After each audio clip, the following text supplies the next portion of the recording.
گناہوں سے اپنے آپ کو بچانے کی کوشش کرے. جس طرح ایک جو ہے فرمایا کہ تم فرض ادا کرتے ہو تو 70 گنا اجر بڑھ جاتا ہے، تو خدا نہ خواستہ کوئی گناہ کرے گا اس مہینے میں تو اس کا وبال بھی تو اسی طرح بڑھے گا.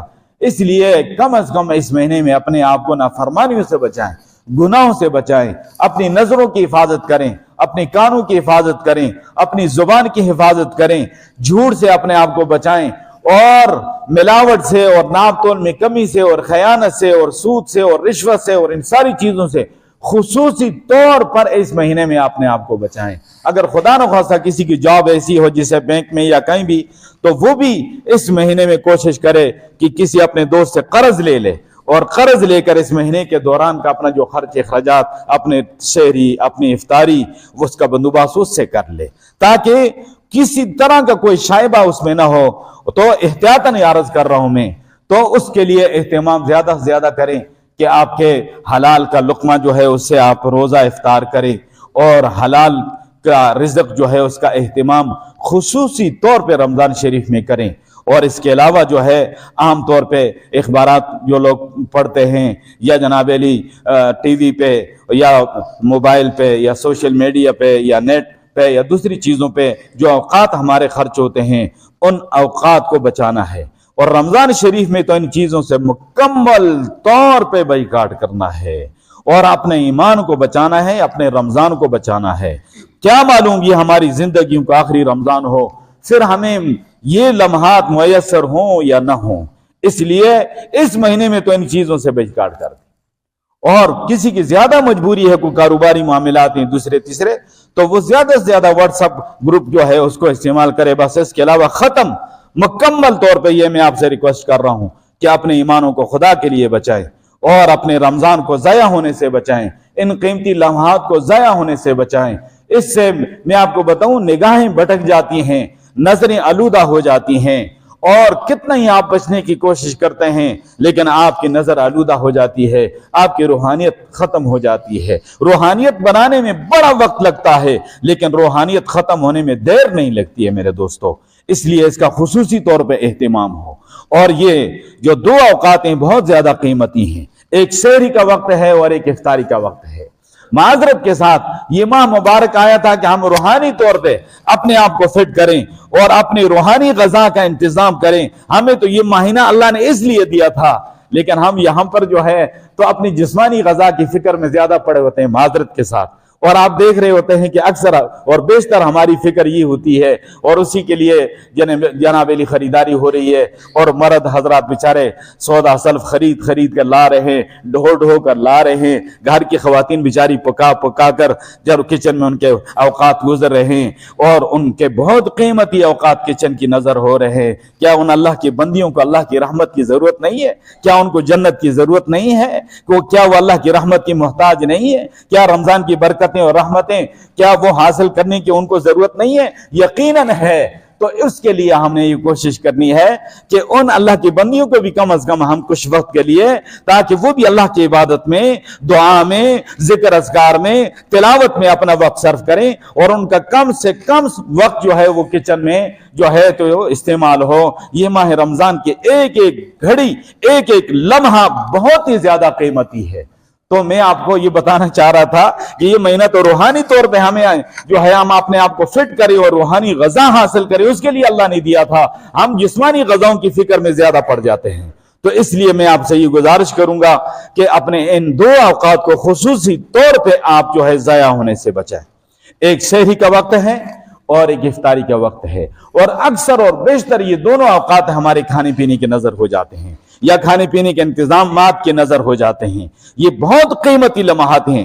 پیارے محبوب صلی اللہ علیہ وسلم نے فرمایا کہ ماہ رمضان میں میری امت کے ہر مسلمان مومن کے لیے فرمایا کہ 2 دعائیں اس کی قبول ہوتی ہیں. فرمایا کہ فی کل یوم و لیلۃ دعوت مستجابہ، ہر رات اور دن میں اس کی دعا قبول ہوتی ہے. 2 دعائیں تمہاری قبول ہو رہی ہیں، ایک دن کو قبول ہو رہی ہے، ایک رات کو قبول ہو رہی ہے. اللہ نے تمہیں یہ کوٹا دے دیا ہے، اب تمہاری مرضی ہے کہ اس کوٹے کو حاصل کرو یا اس کو ضائع کر دو. اب یہ تمہارے اختیار میں ہے. تو معلوم یہ ہوا کہ دن کا جو آخری لمحات ہوتے ہیں دن کے، یعنی افطار کا وقت، وہ دن والی دعا وہاں قبول ہو رہی ہے. اور رات والی دعا جو رات کے آخری لمحات ہوتے ہیں سحری کے وقت، تو وہ رات والی دعا اس وقت قبول ہوتی ہے۔ یہ دو اوقات ہیں جن میں یہ دعا قبول ہوتی ہے۔ تو ایک دعا تمہاری دن کو قبول ہے اور ایک دعا تمہاری رات کو قبول ہے۔ اب تمہاری مرضی ہے کہ اپنے اللہ تعالیٰ کی طرف سے دی ہوئی اس سہولت کو، اس رحمت کو حاصل کرو یا ضائع کر دو۔ اس کے لیے بہترین حال یہ ہے، میں آپ کو بتاؤں، یہ جو لوازمات میں ہم پڑھ چکے ہیں یہ کچھ روایتی سلسلے ہیں اور دیکھا دیکھی پھیلتے پھیلتے چل پڑے، ورنہ ہمیں یاد ہے 40-50 سال پہلے تک جناب علی جو ہے کھجور سے لوگ روزہ افطار کر کے اللہ کے گھر میں بیٹھ جاتے تھے اور دعا میں مشغول ہو جاتے تھے، اور صرف پانی، گرمی کو روزہ ہوتا تو پانی پی لیتے تھے، اور میں نے ایسے بھی دیکھے کہ پانی بھی نہیں پیتے تھے، ایک کھجور لے کر افطار کے وقت اپنے پاس بیٹھ جاتے تھے آدھا گھنٹہ پہلے اور جناب علی دعا میں مصروف ہوتے، جسے افطار کا وقت ہوتا تو اس کھجور سے روزہ افطار کر کے اپنی دعا میں مشغول ہو جاتے۔ آج ہم نے کن لوازمات میں اپنے آپ کو مصروف کر دیا ہے اور ہم کن چکروں میں پڑ چکے ہیں۔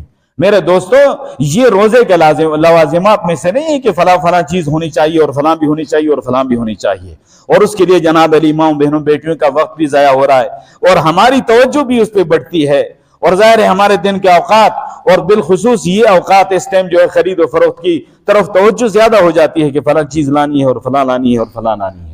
تو میرے دوستو، یہ روحانی طور پہ اپنے آپ کو فٹ کرنے کے لیے اللہ نے ہمیں مہینہ دیا ہے۔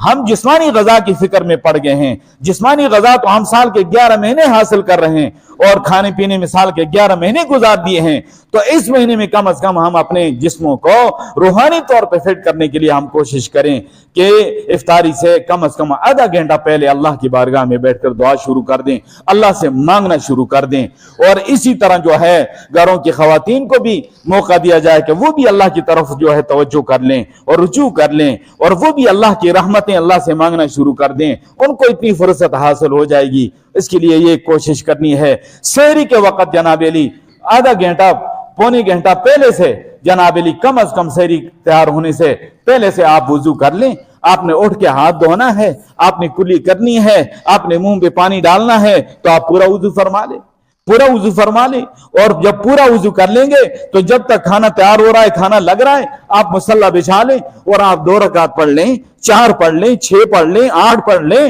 جو توفیق ہو پڑھ لیں۔ اس کے بعد اللہ سے مانگنا شروع کر دیں، اور یہی وہ مبارک گھڑیاں ہیں جس میں دعا قبول ہوتی ہے، اور یہی وہ تہجد کا وقت ہے، اور یہ آپ کی تہجد کی نماز ہے۔ میں عرض کر رہا تھا کہ عام دنوں میں تو خوش نصیبی تہجد کے لیے اٹھتا ہے، رمضان میں سارے مسلمان جاگ رہے ہوتے ہیں، گھر کے تمام افراد جاگ رہے ہوتے ہیں، یہی تو تہجد کا وقت ہے، یہ اللہ کی رحمت کے نزول کا وقت ہے کہ اللہ کی رحمت جو ہے تمہیں اپنی طرف پکار رہی ہوتی ہے۔ اس وقت کو قیمتی بنائیں اور اس میں اللہ کی طرف رجوع کریں، اللہ سے مانگیں، اپنے لیے مانگیں، اپنے والدین کے لیے مانگیں، اپنی اولاد کے لیے مانگیں، عزیز و اقارب کے لیے مانگیں، پورے مسلمانوں کے لیے، پاکستان کے لیے مانگیں۔ یہ قبولیت کی گھڑیاں ہیں، ان کو ضائع ہونے سے بچا لیں۔ تو یہ 2 اوقات میں عرض کر رہا تھا حدیث کی روشنی میں کہ فی کل یوم و لیلۃ دعوت مستجابہ، ہر دن اور رات میں تمہاری ایک ایک دعا قبول ہے۔ تو دن کی دعا افطار کا وقت قبول ہے، اور رات کی دعا رات کے آخری پہر سحری کے وقت قبول ہے۔ یہ اللہ نے تمہیں کوٹا دے دیا، اس کو ضائع ہونے سے بچانا ہے۔ اور اس کے علاوہ میرے دوست